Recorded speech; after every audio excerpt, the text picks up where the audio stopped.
start one of these.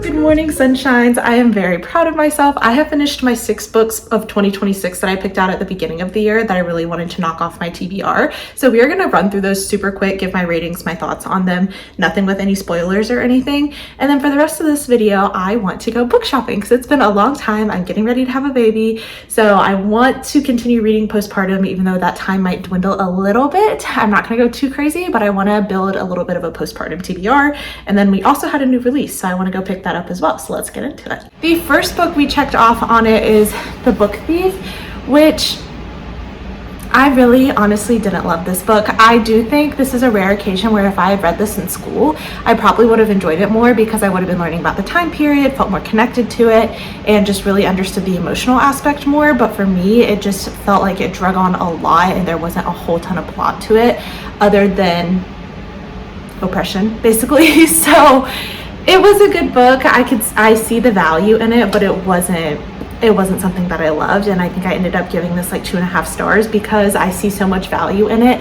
but personally I didn't really love it. So that was the first of the 6 of 2026. Wild Dark Shore. This was much different than the books that I typically read, but I really enjoyed it. I could totally see this being a TV show, a movie, just something of some sort. I actually really enjoyed it. It's pretty short. It's nothing super crazy, I would say. I think I ended up settling on like 3.5 stars because while some of the twists and turns I didn't necessarily expect, it wasn't something that like blew me away either, because I think in my mind I had built up these twists and turns to be something so extravagant that then when they actually came to fruition and they weren't those big extravagant twists and turns I was expecting, I was like, oh, that was pretty, like, that I should have expected that, but I just thought because of the type of book it is that it was going to be something completely out of left field, and it really wasn't.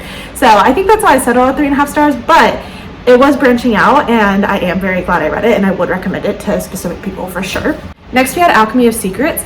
I love Stephanie Garber. I think she has the most whimsical, just lyrical writing and really knows how to create a fantasy world. This is a modern day fantasy. I've seen a lot of mixed reviews about this. A lot of people have not loved this book. It's her first adult fantasy. I really enjoyed it. For me specifically, because I feel like it was easy. Like, it was adult, but it was relatable and it was easily bingeable.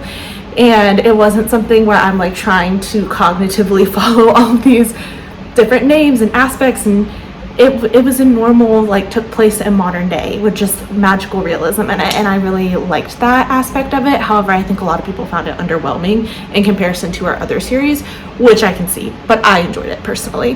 I think I ended up giving this one 4 stars. Not a 5-star read, but I really liked it. I would be careful on who I recommend it to because of that though. Frederick Bachman. I've made a lot of videos on Frederick Bachman. I read a few of his books now, and unfortunately I don't want to say a hater, but just like, I don't love his stuff. I have an appreciation for the way he writes and handles heavy topics, for sure, because all of his books that I've read so far have had heavy topics in them, whether it's anxiety, grief, even suicide. Like, there's just a lot that goes into them, and I think he handles the topics very well, but I never in any of them can just connect to any of the characters. I don't know what it is about them. There's just a lack of emotional connection. I don't know if it's the way he writes, even though I appreciate it, it's just not for me. So I don't even know what I ended up. I think I ended up giving this 3 stars. Honestly, I might even drop it down to 2 stars. I wouldn't personally recommend this to anyone, but I've tried multiple times. I think I've just determined Frederick Bachman's books just aren't for me at this point, and that's okay. Then, because the movie was coming out this year, I did read Project Hail Mary, and I did finish it before the movie came out. However, I still have not seen the movie.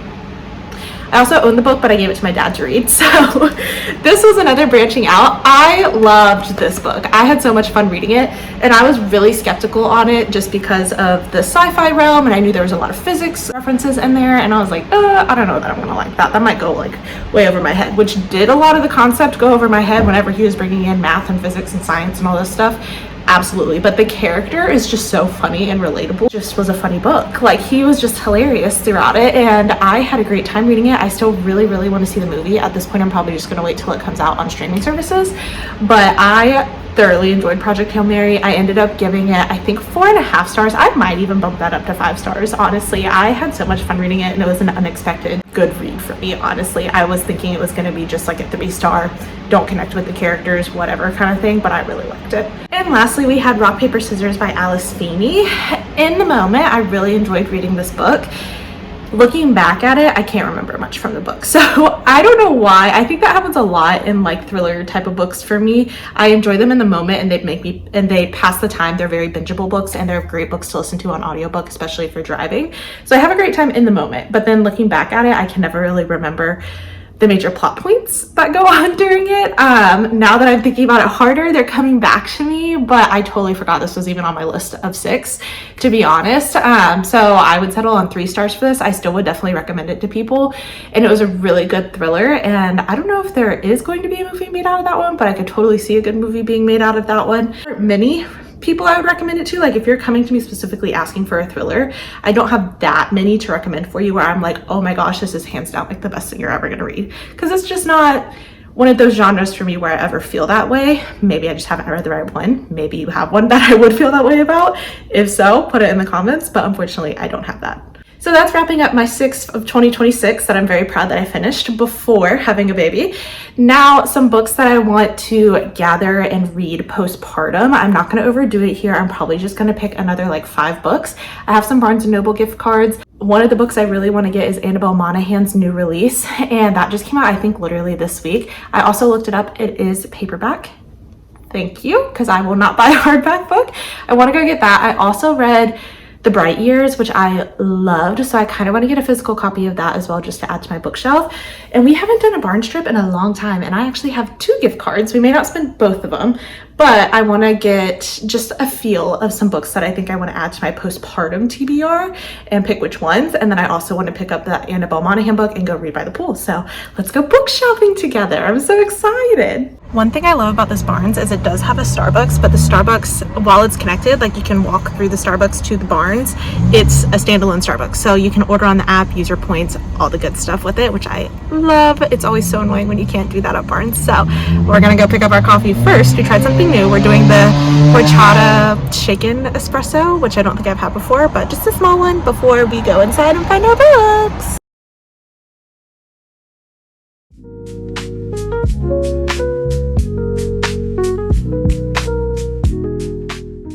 Straight into the fantasy section. We love that. These are actually all the ones that I've read. So I read Beartown, Anxious People. I read My Grandma Asked Me to Tell You This, She's Sorry, A Man Called Ove, which this is the one that I would recommend to people and like. And then I feel like there's one more I read. Maybe I DNF'd it. I don't know. Maybe that is everything. I can't remember, but still debating if I'm going to continue this series or not. I always love this table, and this book cover is gorgeous. Not seeing Annabelle Monahan's book here, but lots of buy one get one half offs. I always think the romance section is just so pretty and colorful, except some of them are not, obviously, but it's always just so satisfying to look at, I think. Totally forgot Lynn Painter has a new book, so we're definitely gonna have to get this one. I spy with my little eye. Got it. Alright. Definitely these 2. I can't decide if I should read this too. I know it's just letters is what I've heard, but I don't know if I'd find it boring. This looks interesting. Yeah.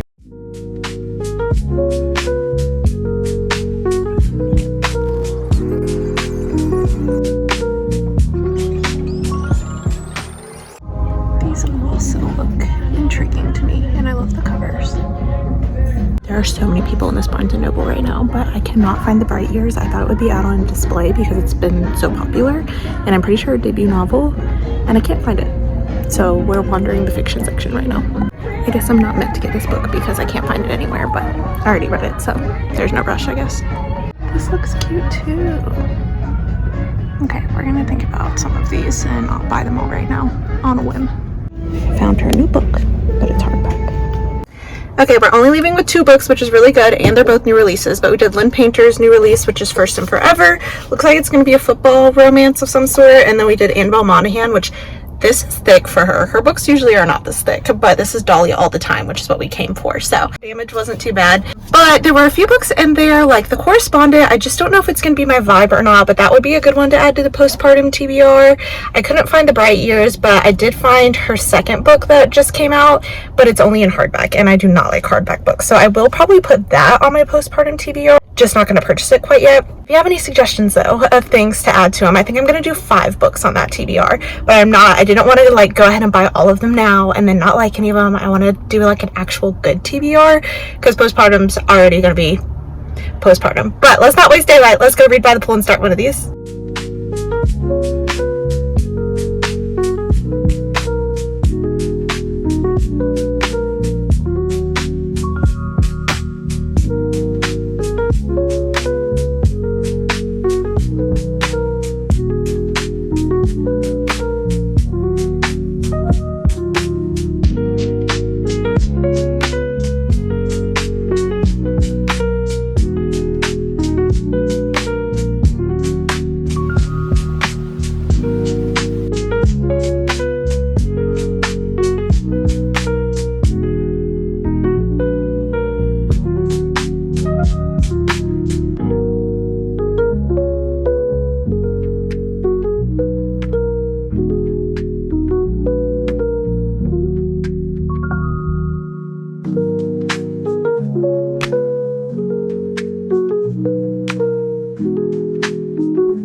Alrighty, we are back up from the pool. It felt really good to get some sunshine, and now the clouds are back out, of course. But we are on page 108, chapter 11 of Dolly All the Time. I don't know how I feel about the name Dolly, first of all, but I am loving being back in an Annabelle Monaghan book. This is thick for her, so I'm intrigued to see where it goes. Basically, we have a fake dating trip going on is what I've gathered. Dolly is from Boston. She's a kindergarten teacher and a single mom. She doesn't have a lot of money, but she does whatever necessary to provide for not only her, but also her family. She traveled back home for the summer to her dad, who they just had a fire happen recently. Their roof needs replaced. They have or own a fish restaurant. I think it's a restaurant. I can't really tell if it's like a fish shop or a fish restaurant or what the deal is, but basically she is doing a delivery, and she runs into one of the rich families in the area, the Whitfields, and their oldest son. And he just had a whole tabloid issue going on and needs her to be his fake girlfriend, after she also replaces a tire for him, which I thought was kind of funny. So there's your fake dating trope going on there. I already love his sister. I think she is so sweet. There was a whole shopping scene. I love her best friend. I just think she has a really great family around her, both found family and actual family. So I'm really enjoying it so far. I'd love to see where it's gonna go, and we're gonna keep reading for today. As far as my postpartum TBR, I think I've definitely decided The Correspondent is gonna go on there. I also think, I don't want to butcher her name, but the author of The Bright Years, I think her new book is definitely going to go on there. So those are 2 of my 5 that I want to pick. The Correspondent, I'm not really sure if that's going to be my vibe or not, but it is not very long. I know it's just like a series of letters, and it's literally like this thin when I see it. So I feel like there's no harm in putting a short book on there like that, whether I like it or not. It's just something I can check off and not have FOMO about. But if you want to discourage me from doing that, put it in the comments. If you have better suggestions, let me know. But that leaves room for 3 more books that I want to add to my postpartum TBR. Just not quite exactly sure what I want to do. I had so much fun going to Barnes today because I haven't been in so long, but I learned that there's a Barnes closing outside the perimeter of Atlanta, and everything's 40% off, like all their books. And I'm like, I should have gone there and saved myself some money on the books, because just those 2 took a lot of my gift card that I had. And I have one other gift card, but still, it's just annoying how expensive books are now. And both of those were paperback. And I'm like, I need the 40% off the books. So maybe we'll make another brunch trip sometime soon. I don't know. I can't decide what we're going to do. But if you have any suggestions of those last 3 books to add to my TBR, please drop them down below. Like, comment, subscribe, do all the things you already know how to do. And until next time, I will see y'all in the next one. Bye.